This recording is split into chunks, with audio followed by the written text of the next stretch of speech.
Hey everybody, I just got done 2 more days of class, so there hasn't been anything really huge to report on, but I just thought I'd go ahead and post up a video so I'm not falling behind.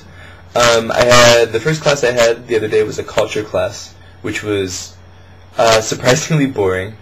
I basically showed up and the guy was just like, let's watch a slideshow of some stuff from the town where I live in, up in the mountains. So, I mean, like, they were really pretty pictures and everything. And then after that, we read an excerpt from, like, some old Japanese text, which was then read to me, and he was like, well, go ahead and read it. And I was like, well, I don't know these, like, I mean, it's just kind of like antiquated, if you can imagine Old English, but just in Japanese style, so, yeah, I tried my best to, it would turn out okay. But, you know, basically just learning about this historical practice. They have some story in China of a woman who married a horse, and the husband got really angry, and, like, killed them both, I guess, and then they became stars up in the sky, and they have a festival about it, but I don't know, it was really like abstract stuff to be learning about, so I didn't really catch why that was important enough for them to have a big festival about. I think it had something to do with celebrating the silk, as far as I could understand. Then I had a little calligraphy class, a little shodo, and so I took a calligraphy class last semester, you know, I know a little bit.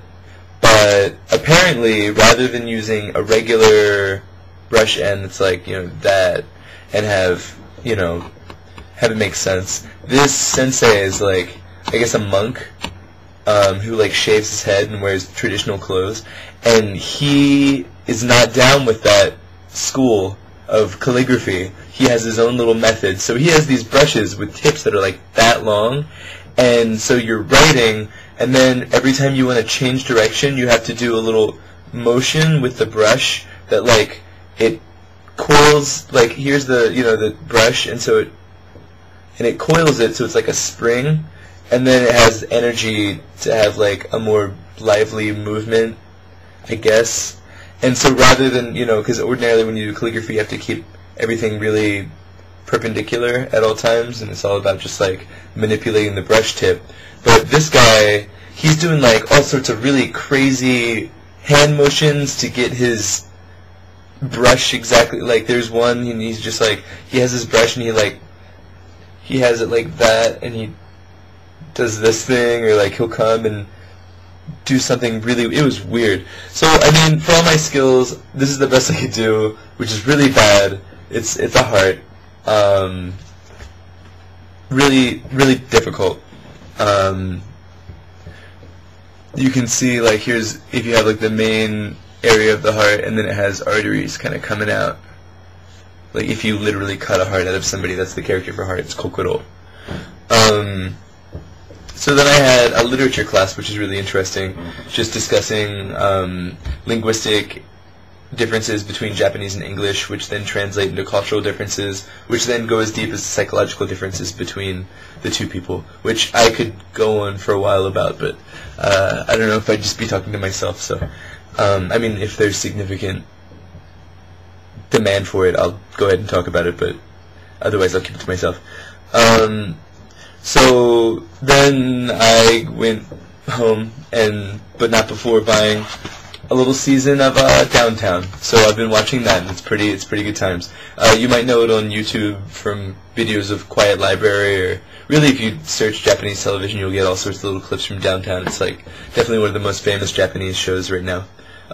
Really, really, really entertaining. So today I had my first class was a kanji class, and that was pretty chill. Like, I knew all the kanjis, and I was doing pretty well. I felt pretty good about myself. After that, kanji, by the way, is Japanese characters, which were imported from China. It's like the more complex ones, not the alphabetization, hiragana, katakana.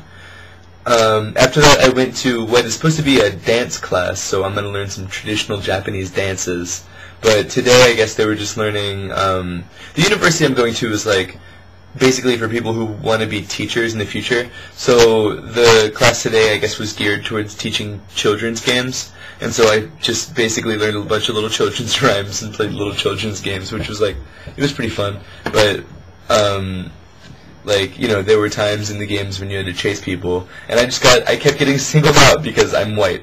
And so people would just be like, oh, I'm gonna catch that Westerner. And then they'll be like, there's all these people running around, but, like, the person that's trying to, like, there's, you know, the one kid that's monkey in the middle, basically, trying to catch people, and that person is just like, oh, where are those round eyes? Where's that white skin, man? And then they'll spy me, and I'm like, oh. And of course, okay. So every time you go somewhere public, like a classroom or something in Japan, you know, you take your shoes off and you get slippers. But I've got big feet, not Japanese feet. And so when I put on slippers, they will come to like here and cover this, and then this just like hangs out. It's really uncomfortable, so they just didn't give me slippers, which I'm fine with. You know, I'll run around in my socks, but you can't run around on like a wood floor in socks because then you slip around a lot. And let's just say it was a pretty hard situation. Yeah, then I went to a culture class, which is pretty interesting, just learning about the differences between American and Japanese culture systems. Apparently, they take something like, maybe 8 years of morality classes. So they learn morality, which I thought was really interesting. And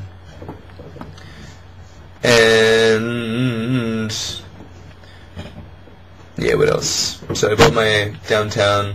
I have to call into the government offices every day after class, and that's kind of a pain. There was an Onigiri sale at 7-Eleven, which I was pretty excited about.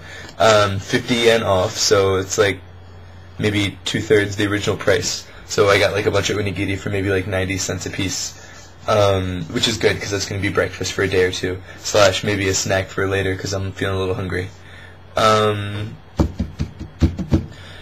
Yeah, I mean, that's pretty much what I've been doing. And maybe I'll talk for a second about Moss Burger. So there's this burger chain here in Japan called Moss Burger, M-O-S Burger, and the Moss Burger that they sell is basically, it's like, you've got your burger, maybe like some pickles. Japanese pickles aren't like Western pickles. They're, it's just a different flavor. I feel like it's not as overpowering.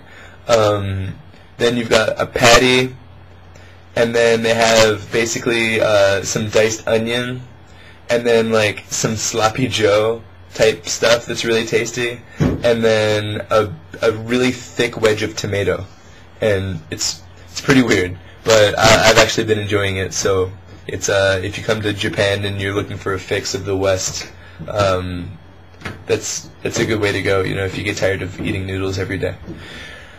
Alright, so yeah, that's my video, and I love you back at home, and I'll talk to you later.